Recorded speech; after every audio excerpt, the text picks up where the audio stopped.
Welcome to Proclaiming Justice, a podcast from PJTN that focuses the light of truth on vital issues in today's headlines that impact every American. I'm your host, Laurie Cardoza-Moore, founder and president of Proclaiming Justice to the Nations, and I'm here to educate, motivate, and activate you to action.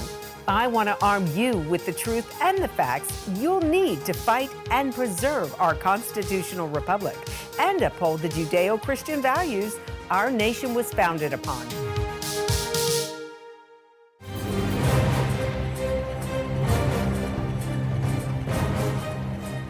On October 28th of 1965, Pope Paul VI promulgated the first document in Catholic history to focus on the relationship that Catholics have with Jews. The resulting declaration, called Nostra Aetate, would look to erase over 1,000 years of hate and forever change the Catholic Church. But has it helped stem worldwide antisemitism? Do church leaders today teach their congregants of this new stance? In January of 2015, several leaders and experts gathered at the UN to discuss the passing and implementation of this historic document. Thank you for joining me today on Focus on Israel. I'm Laurie Cardoza-Moore, founder and president of Proclaiming Justice to the Nations, a nonprofit organization dedicated to educating and sharing the message of Christian biblical responsibility to the people and land of Israel in the face of a growing global antisemitism. PJTN was birthed to stop the silence and alert Christians and all people of conscience to the reality of a world set on destroying Israel and the Jewish people. Since 2005, PJTN has fought against this hate and will always resist those who stand against the plan of God. This is the second part of our series covering the United Nations Human Rights Violations Conference, and we'll again hear from international speakers discussing both Nostra Aetate and antisemitism. Nostra Aetate was voted into being over 50 years ago, yet little has been done to implement it around the world. We'll first hear from Monsignor Guy Massey, who is the chairperson for the Ecumenical and Interfaith Commission for the Roman Catholic Diocese of Brooklyn. After the Monsignor is Rabbi Dr. Analia Bortz. Dr. Bortz is a senior rabbinic fellow at the Shalom Hartman Institute in Jerusalem. I want to welcome all of you to the Human Rights Violations Conference. Today we'll be addressing the rise of global genocidal anti-Semitism and Vatican II's Nostra Aetate. We are now going to move to our panel again and open with discussion with Monsignor Guy Massey. Monsignor Massey, you have the floor. I think I agree with what was just said about Nostra Aetate. We celebrate the 50th anniversary of that document this year. The document, as you have just heard, not only condemns anti-Semitism, but also recognizes very clearly the roots of Christianity in Judaism, from the patriarchs to the apostles to Christ himself to ourselves, and as a result we share that common religious background. With that in mind, Nostra Aetate also opens up discussion with Judaism and the learning from Judaism, our past, as we discuss with Judaism who we are. Nostra Aetate also opens up discussion with Islam and approaches Islam from a very interesting perspective as a recognition that God speaks in so many different ways and we find truth in so many different places. It is a document that opens our understanding of people on all of these religious backgrounds. This is a very dangerous time. And so when we look at documents such as Nostra Aetate, which opens up this dialogue, it also opens up and is based on what we believe, the dignity of humanity. Because the dignity of humanity represents God. God is present in humanity from my perspective and from the perspective of much Christian theology because of our belief that God becomes human in the person of Christ. Therefore, when we see people who are persecuted, as that document says, persecution of any person from any place is wrong for religious reasons, gender reasons, or national origin reasons. How do we translate the ability of each of these religious traditions, whatever they are, to translate into the dignity of the human person, which is God-given? In each of these, when you are against someone, when I'm reading these things on the graffiti, when we're singling out people for who or what they are, it shatters the image that is divine from my perspective. And in that, then for those who are morally minded, there is sin. Nostra Aetate, 50 years, has opened up a great panorama of learning and of mutual appreciation. However, fundamentalism, wherever it is, in any of these communities, is a problem. Perhaps the genesis of that problem is fear. How then do we not only condemn anti-Semitism and these persecutions, but how do we educate people who are of the thinking that this is a dangerous time for them? In our generation, in our time of Google, of internet, of technology that puts us in touch with the world in an instant, we are still facing the primitive behavior of hatred because of national, religious, or ethnic background. There's something profoundly sinful in that.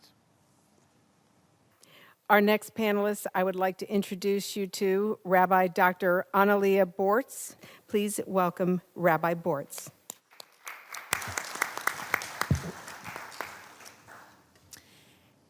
Ignorance breeds fear.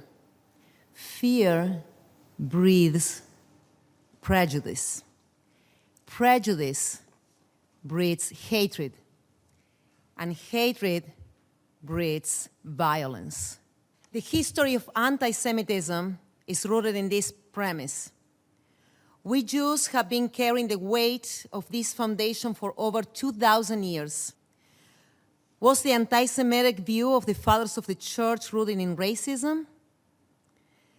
At the end of the day, Jesus was born, lived, and died as a Jew. So was it a persecution of a race? This forum, ladies and gentlemen, is shared by you and us because there is a new motivation and presents us with a unique opportunity. Dialogue and understanding turns down prejudices and fears. Freedom of speech invites us to reflect and respect each other's opinion.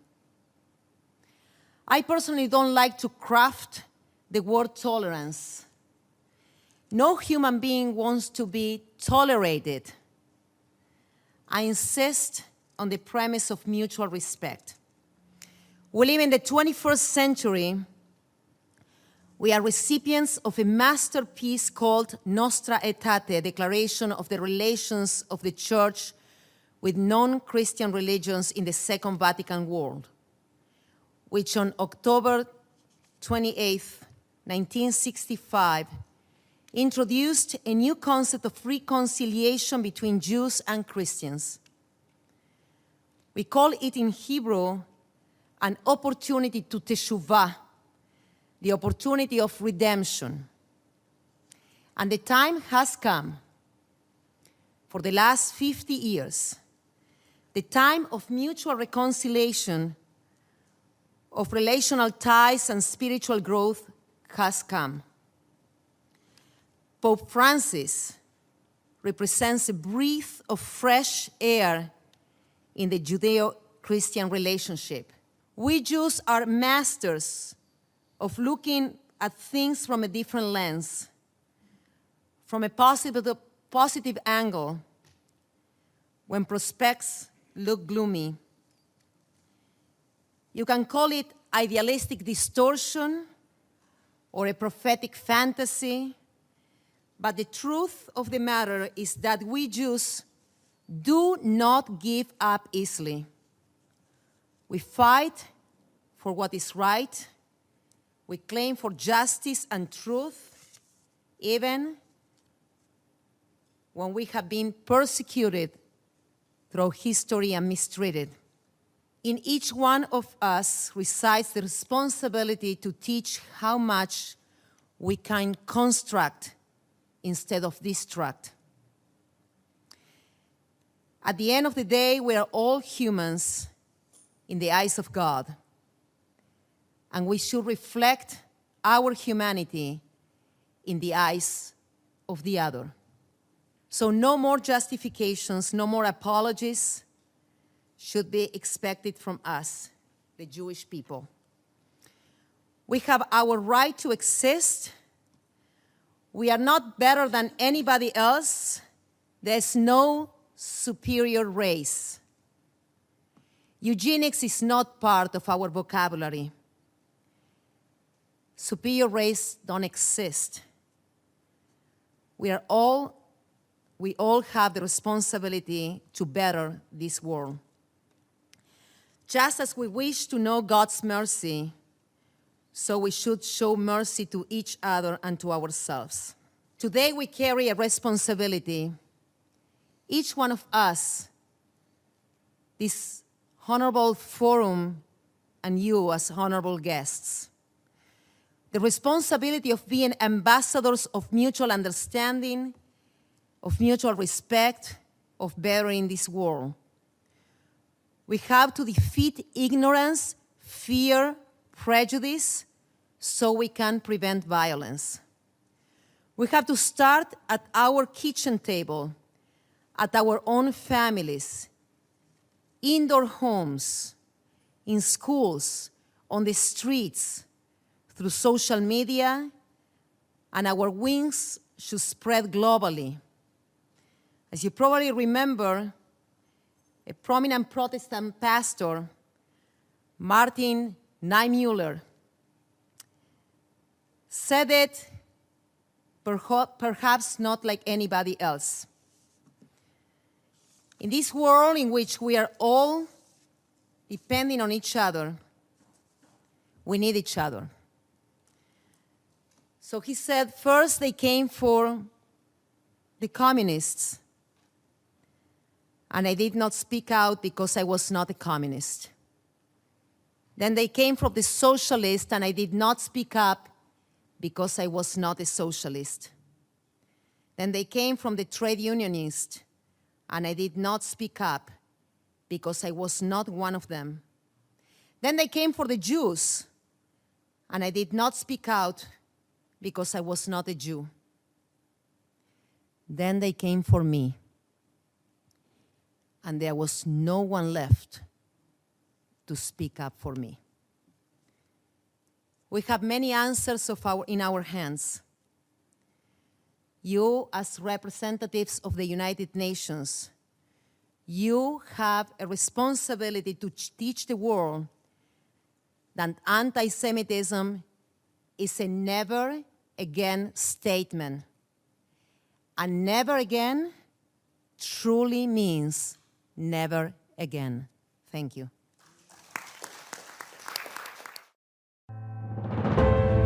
I want to take you to Israel in pictures and film.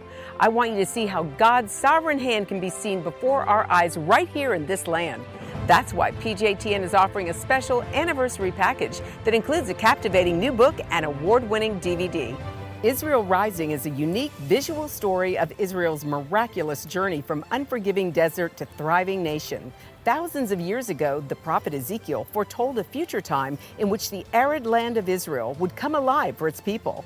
Now, this breathtaking book documents the fulfillment of this vision, as rarely seen photographs from the 1880s to the 1940s are juxtaposed with recent photos of the same locations. This book will inspire and captivate you as it illuminates Israel's foretold awakening in a new and unforgettable way. In addition, you'll receive the award-winning documentary, Israel Indivisible: The Case for the Ancient Homeland.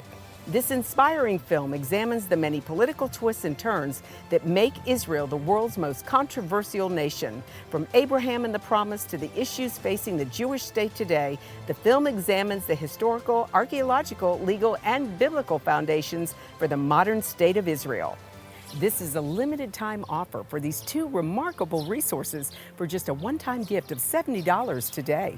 Your generous donation will help ensure that PJTN stays on the front lines and in the headlines of all the important issues facing Israel and our Jewish brethren. So please go to pjtn.org today. From studying history, it's very clear that what starts with the Jews never ends only with the Jews. We must strongly stand against any anti-Semitic trends, for if not stopped, they'll cause harm to all of us, and we'll witness the downfall of our Judeo-Christian Western culture. Today, many people say there's no longer a need for a Jewish state, that Jews around the world no longer need a place of refuge. But anyone who has heard recent statistics about the worldwide rise in anti-Semitism would never make such a claim. The reality is that neo-Nazi groups and Nazi sympathizers are increasing around the world. Surveys show that over 1 billion people in the world harbor anti-Semitic attitudes. Close to 50% believe that Jews have too much power in the business world, and 2/3 of the world's population has never heard of the Holocaust or believe the historic accounts of it are inaccurate. Don't let yourself be manipulated by evil people with a wicked agenda. When the self-serving villains are in control, good people from all religions suffer. Muslims, Christians, and all people of conscience should stand proudly and show respect for a country that gives so much to the world in so many ways. Do your part, do your research, and do what you can to make a difference. Because what happens in Israel does affect us all. This is not just a Jewish or just an Israeli problem. This is a problem for all humanity, for each and every one of us who believe in freedom and human rights. Learn more about what you can do at pjtn.org.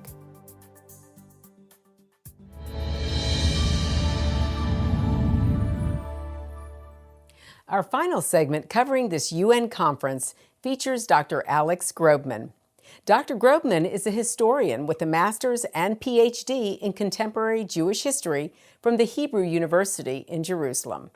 He established the first Holocaust Center in the U.S. and served as its director.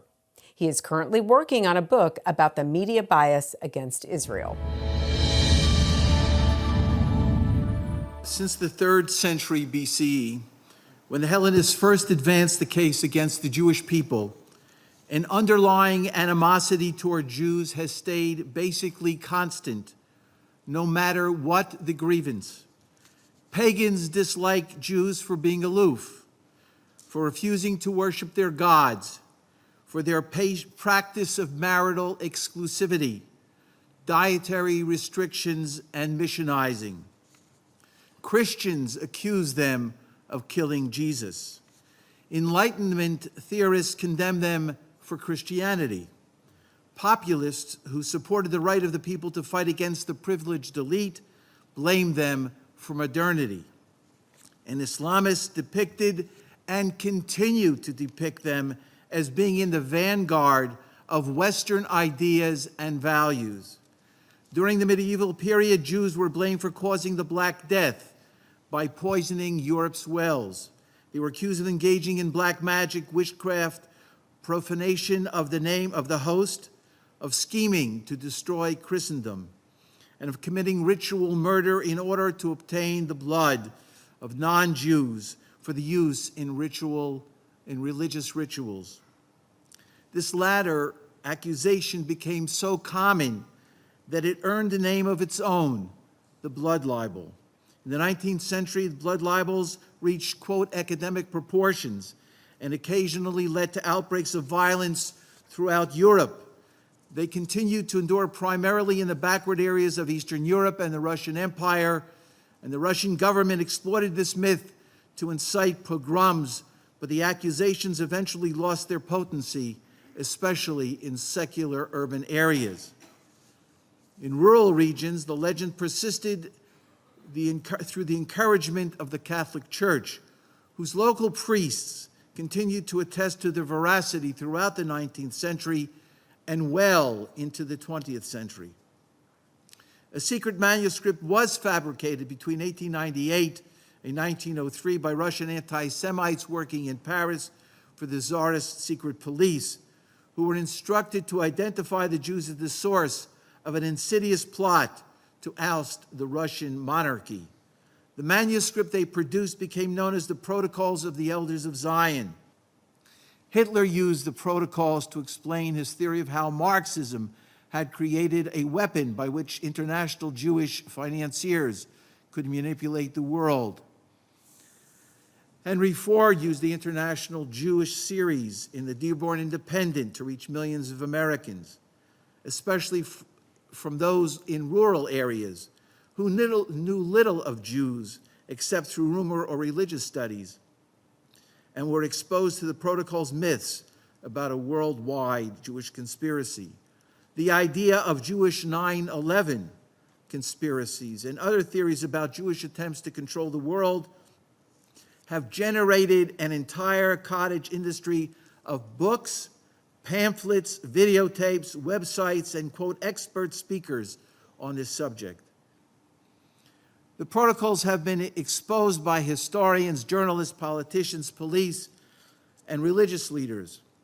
Yet the protocols continue to be published in practically every language in hundreds of editions, in hundreds of millions of copies, and in very compelling videos on the internet. The potential damage and danger of the protocols in shaping public opinion should not ever be underestimated. When Jews are portrayed as manipulators who seek power over other people's lives, they come to be perceived as a dire threat. It is therefore particularly disconcerting that this false and harmful perception of Jews is embraced even today by leaders of the Arab Muslim world, where the protocols are published in vast quantities and cited in the writings of mainstream academics, not the crazies, in mainstream academics in London, Paris, Berlin, Barcelona, Caracas, and other Western cities today. As we heard, protesters carry signs with anti-Jewish slogans. Hitler was right. Be prepared for the real Holocaust. Cleanse the earth from dirty Zionists. Israel is the anti-Semite. Or the cancer of the Middle East, Israel must not exist. Anti-Semitism and anti-Israel attitudes on campus are closely linked to disparaging attitudes to America, opposition to free market capitalism, and distrust of business. In other words, if anyone thinks for a moment that this is just an issue alone, they are really, their head is in the sand. Israel is seen as an extension of Western neocolonialism and Jews as the embodiment of the oppressive power elite. But anti-Semitism has long been seen by Jews as a harbinger of profound problems and a clear indication of fissures within society. Eric Hoffer, a former longshoreman and non-Jewish American social philosopher, recognized the double standard and hypocrisy in the way Jews were being portrayed and treated when he observed, "The Jews are a peculiar people. Things permitted to other nations are forbidden to the Jews. Other nations, when victorious on the battlefield, dictate peace terms.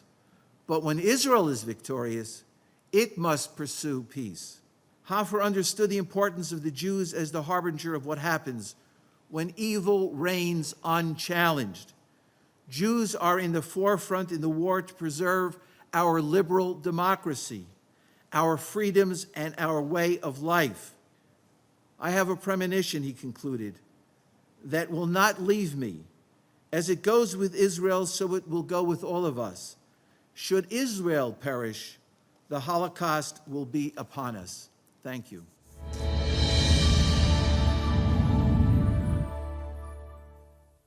If you'd like to learn more about Nostra Aetate, please visit our website at pjtn.org and order our special Focus on Israel program about the making of this historic document. The more you know, the better you will be armed with the truth. As with Queen Esther, from the book of Esther in the Bible, each of you has been brought into this world for such a time as this. We are seeing signs now that were predicted in the Bible thousands of years ago. The question remains, how will you answer God when asked what you did to help Abraham's seed? Armed with the truth, we each have our own area of influence and power. Each of us can do something at home and in our communities to establish God's justice in the world. Take a stand now. Here are some suggestions of things that each of us can do. Write to news agencies and lawmakers when they express anti-Semitism. Be a leader in your community and in your church. One person can make a difference. Be brave. Lovingly speak up in conversations with your friends and acquaintances. Stand up for God and the Jewish people in everyday discussions. Get involved with and support pro-Israel organizations such as PJTN. Call your senators, congressmen. Let your elected leaders hear from you. Visit our website to learn more. Sign up to receive free action alerts and order our films to share with family and friends. Please encourage everyone you know to tune in and become informed. If you're interested in starting a local PJTN chapter to combat anti-Semitism in your community, please contact us at info@pjtn.org. God bless you, and thank you for all you do on behalf of our Jewish brethren and all Israel. We'll see you next time on Focus on Israel. To support this program, send your tax-deductible gift to Proclaiming Justice to the Nations, P.O. Box 682711, Franklin, Tennessee 37068. You can also support PJTN online. Visit pjtn.org or call 1-877-873-9020. Anti-Semitism has reached epic proportions, and Israel is now surrounded by nations who seek its destruction. For Israel to lose just one battle would mean losing everything. As Christians, it is our biblical responsibility to stand with our Jewish brethren and Israel.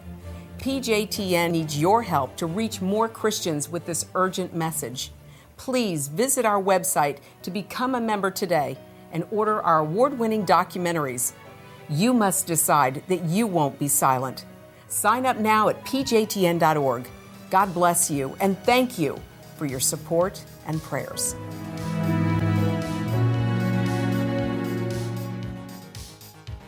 Thank you again for joining me on this edition of Proclaiming Justice. Please share this podcast with your family and friends. For more information about how you can get involved, please visit our website at pjtn.org.